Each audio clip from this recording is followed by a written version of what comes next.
มาลิ้นมาหยามกันพี่น้องเพราะว่าจักน้อยก็สิได้เมื่อแล้วเด้เอาคักน้องเอ้ยนี่แหละอยู่นำกันแนวนี้เด้อแต่ผู้ชายมาจับเข้าหาสิสุกพี่ก่อนถึงเข้าพี่น้องเอ้ย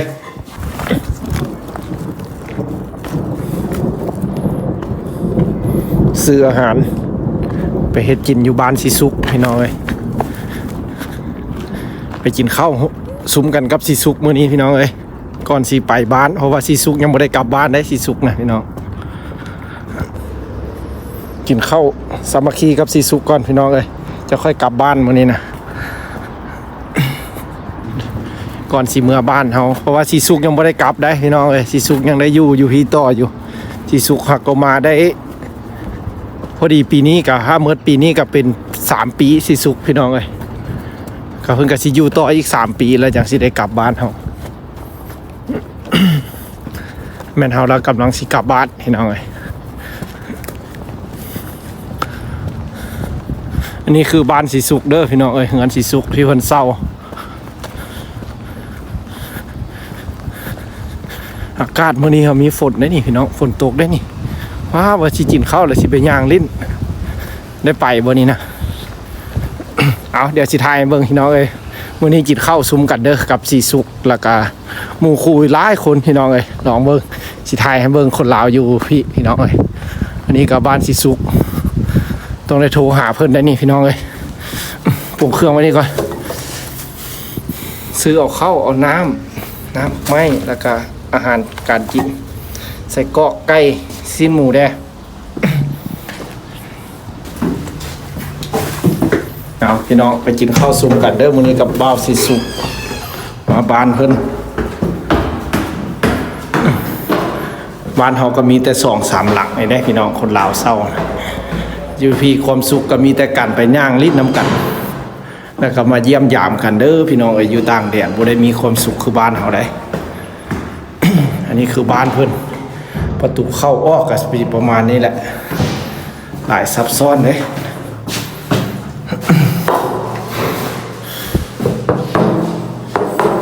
อยู่บ่สิสุก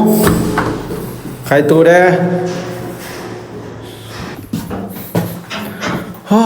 มืดคือนอนหมดแล้วที่บนนี้นะเงินครัวเงินคอยป้ากล้วยกันยังบ่ล่างเนาะมีแต่เนื้ออยู่นี่เอา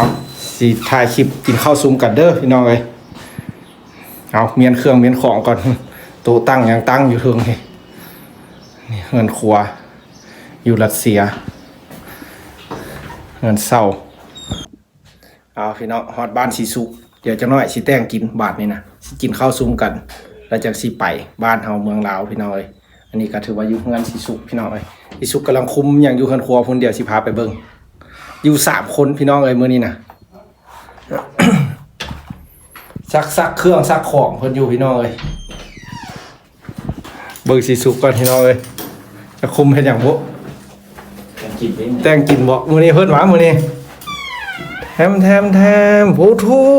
เสื้อก็บ่นุ่งผ้าก็บ่นุ่งเสื้อนุ่งผ้ายังวะฮ้อนว่าเป็นจังได๋ฮ้อนละเฮ็ดหยังหั่นแต่งกินก่อนแต่งกินเอาเฮ็ดกินข้าวซุ้มกันได้มื้อนี้มากินข้าวซุ้มกันอีกแล้วได้นี่น่ะเบิ่งมื้อนี้สิเฮ็ดโซลีลาฝีมือให้เบิ่งเฮ็ดหยังกินสิเฮ็ดหยังกินจ้ะบ่ทันฮู้เด้อครับเบิ่งก่อน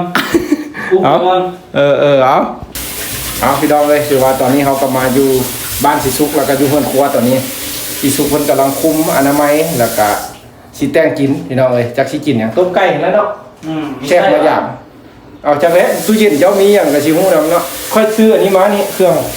เล็กน้อยเฮ็ดอันจืดแด้แล้วก็เฮ็ดหยังมักแนวใดก็เฮ็ดกิน อาหารเจ้าสิต้อนรับค่อยมีหยังบ่ฮู้เทื่อมาพี่น้องฮอตละ3คนเข้าครัวป้อเรียนสับลับเลยเรียนสับลับปั่นเลี้ยงอันนี้ได้สับได้หิวแล้วพี่น้องกันได้เบิ่งแต่ละหม้อแต่ละแหกอันนี้เฮ็ดหยังนี่ต้มมีลูเบียอันนี้โอ้ยแล้วก็ต้มมีอันนี้อันนี้สิแซ่ต้มอันนี้ป้าของแซ่บเมืองลาวเด้อคูขนาวะเธอบ่มีคูขนาวะ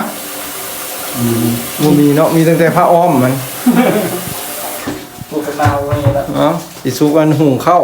เบิ่งพี่น้องสีไทยให้เบิ่งเรื่องวุ่นๆอยู่รัสเซียน้องของข้าว ถ้าเป็นหิวเราเป็นวันนี้แล้วพี่น้องเลย ป้าอันนี้นี่ยังบ่พอมั้ยนี่ อืม 3 คน3อ่ะเอาพี่น้องมากินข้าวซุ้มกันอันนี้สิไทยให้เบิ่งแบบสดๆใหม่ๆละเอียดละอ้างเลยนี่ อันนั้นก็แม่นคูคันนาหรือว่าแม่นอัน อยู่บ้าน โอ้ดิ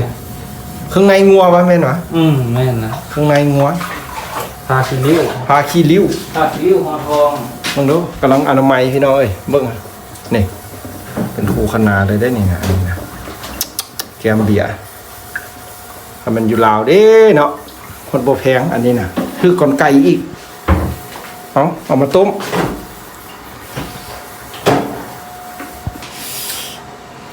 บ่ได้กินที่บ้านเฮาผู้น้ำงัดไหน มากลองนับตีนี่ มากอันนั้น มักม่วง มักม่วงกับ ปะทู กระจอกไหม ยกเลยนะอันนี้กด โอ้มาจากประเทศคาซัคสถานตัวนี้ แก้วอ่ะ ขักแท้100%มากมายนะ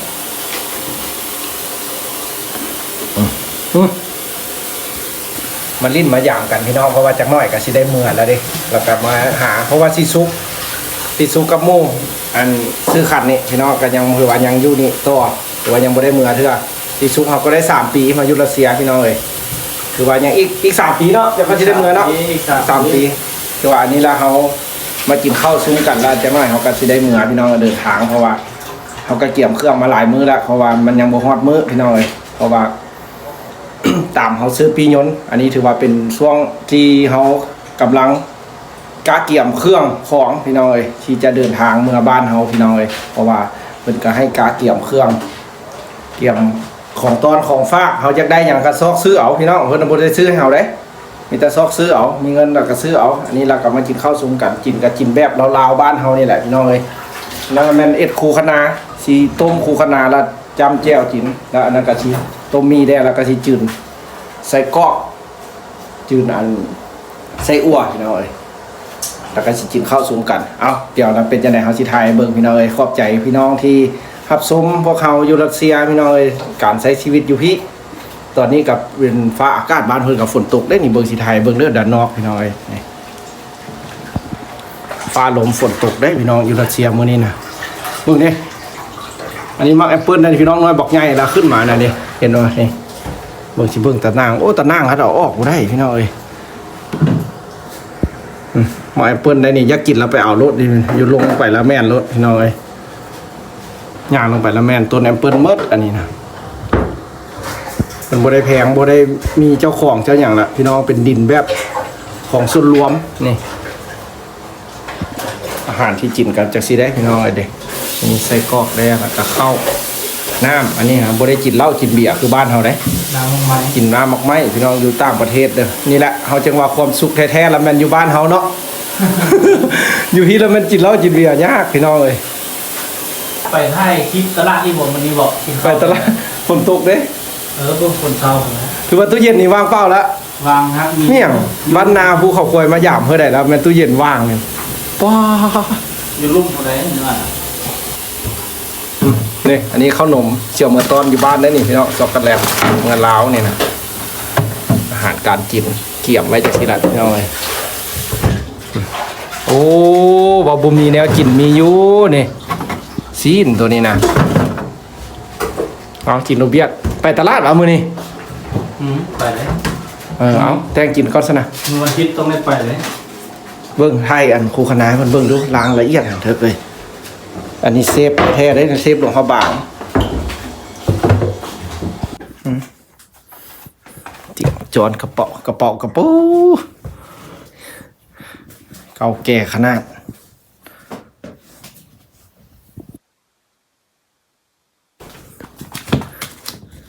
อันนี้ก็ได้เอาออกที่อันนี้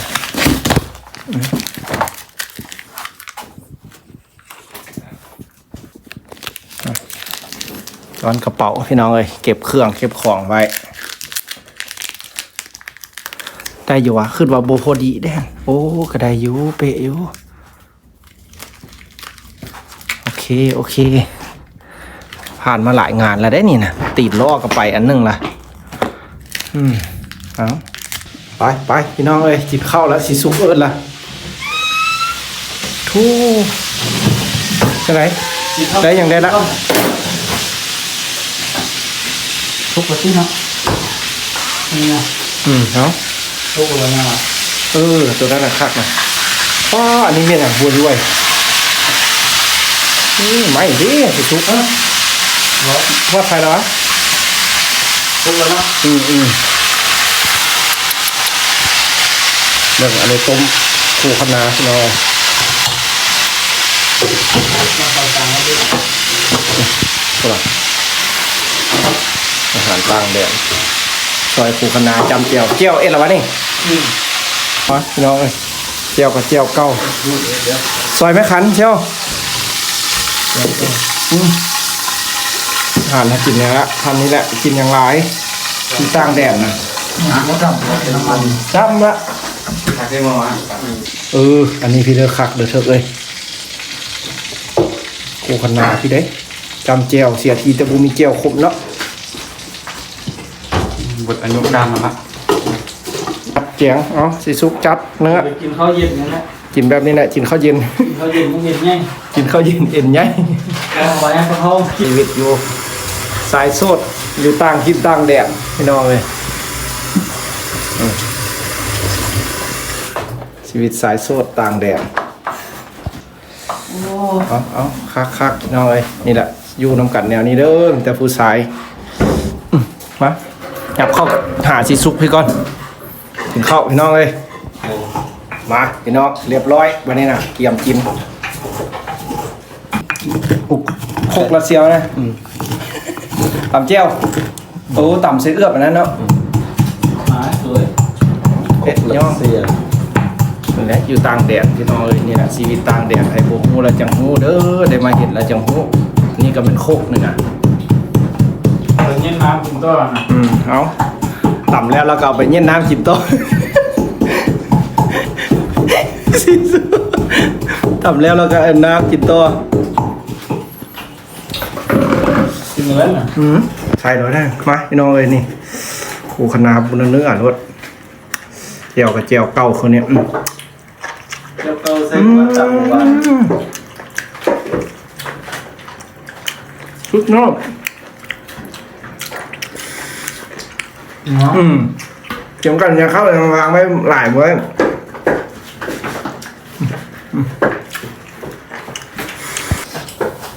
คุณเรียกว่า การกินจะทำเป็น4 บาท ได้ที่ส่งไปรับสิบบาท ที่2 เพนมีเหรียญได้เหรียญที่ส่งเอาลงตุ้ง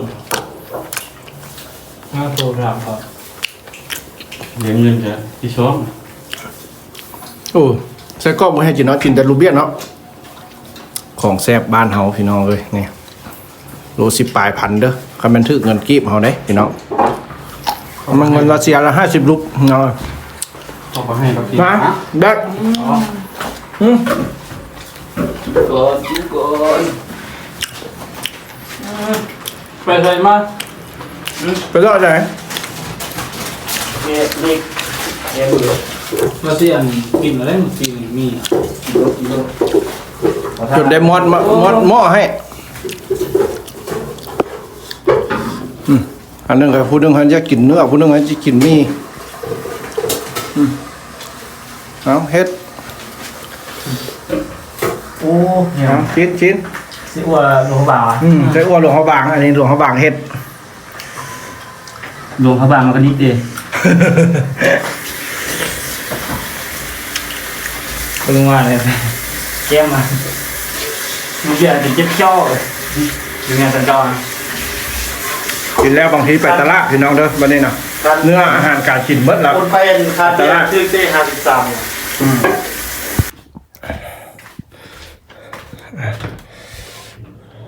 ห้องนอนอันนี้นะป้อจิตแล้วเรานอนอักลากแล้วเนาะเจียไฟเจียมันเอานอนพักผ่อนจะค่อยว่าไปเด้อตลาดนะฝนยังตกลินอยู่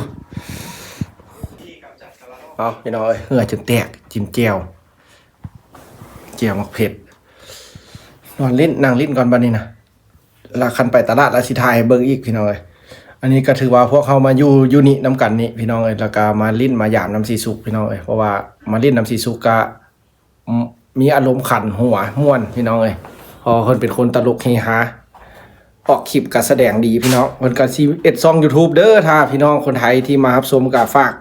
สีสุกเด้อเพิ่นยังสิอยู่รัสเซียอีก3ปีพี่น้องเอ้ยคันเพิ่นเอ็ดช่อง YouTube เดี๋ยวเฮาสิเอาลงให้พี่น้องไปช่วยติดตามเพิ่นเพื่อเป็นกำลังใจให้เพิ่นเอ็ดพี่น้องเอ้ยเพื่อเพิ่นอาจจะเอ็ดออกมาดีกว่าเฮาพี่น้องเอ้ยอันนี้ก็ถือว่าเพิ่นสิสืบต่อเฮ็ดคลิปชีวิตอยู่รัสเซียอันนี้ถือว่าเฮาก็มื้อนี้มากินข้าวแล้วก็ถ่ายให้เบิ่งพี่น้องเอ้ยเฮาก็ขอบใจหลายๆเด้อเพราะว่าเฮายังกาเกี่ยมเครื่องพี่น้องยังอีก4มื้อนี้วันที่15พี่น้องมื้อนี้วันที่15ก็ยังอีกอยู่5มื้อ6มื้อพี่น้องเฮาก็สิได้เดินทางเดี๋ยวเฮาสิถ่ายให้เบิ่งอีกพี่น้องเพราะว่ายังอีก5-6มื้อนี้เฮาก็ยังสิใช้ชีวิตอยู่รัสเซียนี่พี่น้องก็สิไปมาบางเทื่อก็ได้ถ่ายคลิปให้พี่น้องเบิ่งบางเทื่อก็สิบ่ได้ถ่ายเพราะว่าเฮาก็สิบางเทื่อก็เข้าไปเวียกไปหยังแน่พี่น้องแล้วก็สิบ่ได้ถ่ายบ่สะดวกถ่ายให้เบิ่งก็ถือว่าฝากพี่น้องเป็นกำลังใจให้เฮาเด้อเพราะว่าในการเดินทางเดี๋ยวสิถ่ายเบิ่งแล้วก็มีหมู่ได้10คนแล้วบางทีก็ยังมีอีกเมืองอื่นอีกพี่น้องเอ้ยบางทีอาจจะไปเจอกันอยู่เมืองหลวงประเทศรัสเซียเพราะว่าพวกเขาอาจจะได้ไปเตาโฮมกันอยู่พุ่นแล้วก็สิได้เดินทางไปลาวบ้านเฮาพี่น้องเอ้ยถือว่านี่ก็เป็นคลิปชีวิตอันนึงที่แบบใช้ชีวิตแบบงบน้อยมาอยู่รัสเซียพี่น้องเอ้ยเพราะว่า ในการมาศึกษาทำเฮียนอยู่พี่น้องเอ้ยก็เป็นเวลาอยู่6 ปีพวกเขาก็ถือว่าตอนนี้ก็ถือว่าจบการศึกษาแล้วก็สิได้เดินทางกลับบ้านเฮาพี่น้องเอ้ยเพื่อเมื่ออยู่บ้านเฮาเมืองเฮาพี่น้องเอ้ยถ้าเป็นจังไดจังว่ากันใหม่ถ้าเฮาสิเอ็ดคลิปต่อไปพี่น้องเอ้ยแล้วก็ถ้าเบิ่งว่าสิเป็นจังไดเอาพักผ่อนพี่น้องจักหน่อยแล้วจังสิไปย่างลิ้นตลาดแล้วก็สิถ่ายเบิ่งเพราะว่าเดี๋ยวมื้อนี้ก็เป็นโอกาสฝนตกได้น่าจะคักอยู่พี่น้อง